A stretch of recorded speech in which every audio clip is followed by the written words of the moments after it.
Sa mga naghahanap po dyan na mauutangan online, na mabilis utangan, yung wala nang paligoy-ligoy pa, is agad-agad nag-a-approve. At yung hindi mahirap applyan, wala nang pinapasang documents, katulad ng mga payslip, proof of income, GCash transaction, SSS portal, Pag-ibig portal. Ito na guys yung loan application na para sa'yo. Kasi guys, just one click away, talaga pong ma-receive mo na agad yung na-loan mo dito. Kasi for my experience, ka-apply ko lang po ngayon at talagang sobrang bilis niyang mag-process ng loan. May option ka pati kung 14 days, 21 days, up to 28 days yung bayaran dito guys. At ang pwede mo pong mautang dito is from 1,000 to 20,000 pesos. So yung mga binabanggit ko po dito guys is based lamang sa mga experience ko. Promise, sobrang bilis ng application na to. As in, makikita mo agad sa GCash account mo, sa bank account mo, yung mauutang mo dito. Wala na silang paligoy-ligoy pa. At hindi ka na rin nila pag-aantayin, guys. Pero since review po ito ng isang loan application, panoorin mo po ito hanggang dulo para malaman mo kung okay para sa iyo yung interest na ibabawas. Kasi lahat naman ng mga loan application dyan is may interest, guys. Pero ang kagandahan talaga sa application na to is marami na rin nakautang, marami na rin pong nakagamit, at marami na rin magpapatunay talaga na sobrang bilis niyang mag-approve at mag-release ng pera. Pero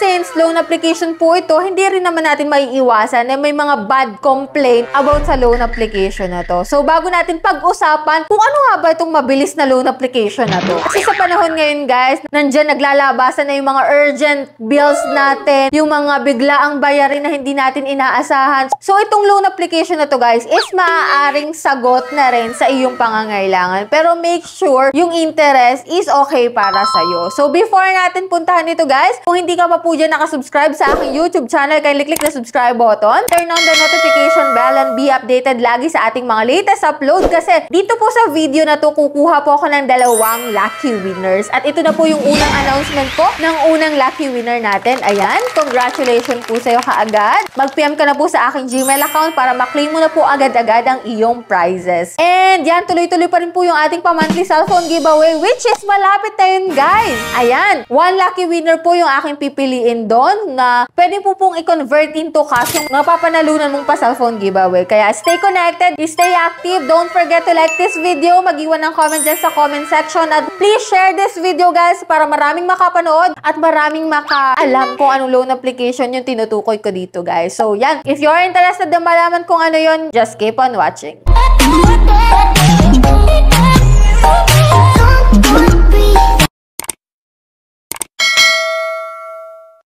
So, disclaimer no guys, hindi po ako agent or promoter nito. So, itong mga binabanggit ko dito guys is based lamang sa experience ko. Kasi ako mismo guys is nag-loan talaga sa application na to. And for my positive feedback is sobrang bilis niya po talagang mag-approve. Sobrang bilis niyang mag-release ng pera. Pero, hindi ko sinasabi guys na overall is perfect na talaga itong loan application na to. Overall is nire-recommend ko na talaga siya para sa inyo. So ito guys, sinashare ko lamang po itong loan application na to para at least in case ba na mangailangan kayo ng pera na agad-agad is makakautang kayo, may option kayo guys. So ito lamang po ay option at nasa sa inyo pa rin guys yung desisyon kung gusto nyong mag-try dito. At ito nga pong tinutukoy ko ay si Moneycat. So as of now guys, kinakalungkot ko, nung in-scroll ko po siya sa Google Play Store, hindi ko na po mahanap itong application na si Moneycat. If ever man guys na gusto nyo pa rin mag-apply dito, after nyo mapanood itong video na to, meron po akong link dyan sa baba. Yun naman po is optional lang. Hindi ko kayo pinipilit na i-click yung link na yan. If ever lang naman na may maghanap. Kasi nga as of now po, wala po talaga po siya sa Google Play Store. At hindi ko rin po kayo pinupush na umutang gamit yung link na yan. Nasa sa inyo pa rin po yung desisyon. Kaya po nandito yung ating mga review para at least malinawan kayo kung anong meron sa kanyang application. At ito nga pong si Moneycat, matagal na rin po akong users nito. At honestly saying guys, mabilis po talaga siyang mag-approve. Mabilis po talaga siyang mag-release ng pera. Yun nga lang guys, is limited lang din naman yung mga ID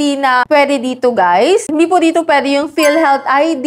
Yan, X po dito yan. At Kung wala ka pong bank accounts, nako, hindi rin po ito para sa'yo kasi through bank account lang po nagta-transfer si Moneycat. Kasi as of now po, wala pa po siyang GCash account. Pero kung ikaw naman na yung magbabayad, through GCash pwede. Pero pag marireceive mo yung pera, through bank account lang po. No? And dito guys, bigyan ko na rin kayo ng idea. Kasi ito pong si Moneycat is, bago pa po ako mag-overdue, is may mga tawag na rin po akong natatanggap. As in, sobrang dami. As in, sunod-sunod. Tagang ikaw na lang talaga yung maiiya mo sa panay tawag nila. So, nasa sayo naman guys kung sasagutin mo rin, no? Kung ikaw ay may pera, bayaran mo na rin po kaagad itong si Moneycat. Kasi kung ayaw mong makulitan sa kanila, talagang makakapagbayad.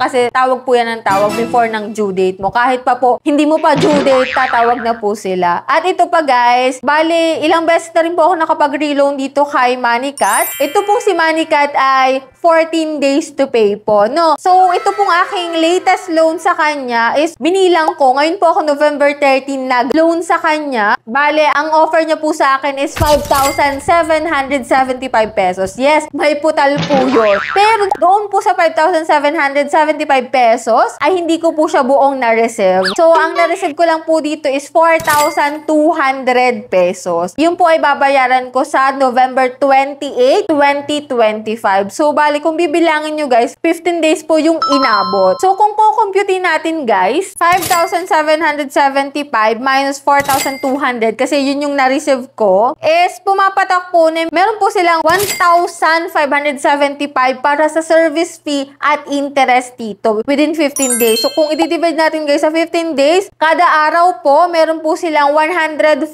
na pumapatak para sa service fee at interest. So, kung okay para sa'yo guys, yung 1,500 sa 15 days, good si Moneycat para sa'yo. Pero kung hindi at nalalakihan ka, so hindi ito yung loan application na para sa'yo. Pero kung mabilisan lang din naman at gusto mo yung ma-receive ka agad yung pera, okay po itong si Moneycat. Pero nasa sa inyo pa rin naman guys yung decision kung go kayo dito or hindi. So bali guys, sinishare ko lamang po yung experience ko kay Moneycat at ito nga po na nag-apply po ako ngayong November 13, 5,775 po yung na-approve sa akin at ang na-receive ko po sa aking account is 4,200. So, yung 1,575 po is pumapatak para sa service fee at interest niya. So, 15 days ko po yung babayaran. So, sa mga nakapag-apply na dyan kay Moneycat, nakapag-try at nakapag-loan na, share nyo po yung experience nyo dyan sa comment section para at least magkaroon ng karagdagang idea yung mga bago palang magta-try dito kay Moneycat. So, guys, ay sharing tayo para at least maraming ideas ang makuha ng mga bago palang dyan uutang online. And dito sa vlog natin nun, hoping ako na nagkaroon kayo ng idea about dito kay Moneycat. So, okay po talaga tong si Moneycat sa pabilisan talaga. Sobrang bilis niya. And one time nga, may tumawag pa sa aking agent kasi one time sinagot ko na rin talaga yung tawag nila. So, sobrang kulit nila, no? So, yun nga, nag-offer sila sa akin na 5,700 daw, kung okay daw para sa akin yun. Kapag nag-okay ako, agad-agad daw nilang i-release yun. At ito nga, ilang araw akong nag-isip at tinake ko nga po itong 5,700. Pero may sinabi na sila doon, guys, kung magkano yung marireceive mo. So, nasa sa inyo na lang talaga kung i-get nyo yung loan offer nila. So, that's it. Yan lang po yung vlog natin for today. Kung kayo may katanungan pa about dito kay Moneycat or kung may gusto kayong i-share, i-comment nyo lang po dyan sa baba kung good side man yan or bad side, okay lang po yan. Free naman po tayo sa other opinion, no? Para mas makatulong pa sa ibang mangungutang dyan online. So, bago tayo guys magtapos, i-announce ko po muna yung aking second lucky winners for today's video. Ayan, congratulations po sa'yo kagad. Mag-PM ka na po sa aking Gmail account para maklaim mo po yung prizes mo. Kung hindi ka pa nananalo, nako, stay connected, stay active lang, wag aayaw guys. At kung hindi ka pa po nakasubscribe, nako, i-click mo na po yung subscribe button, turn on the notification bell, and be updated lagi sa ating mga latest uploads. So, bye-bye na muna for now guys. See you on my next video.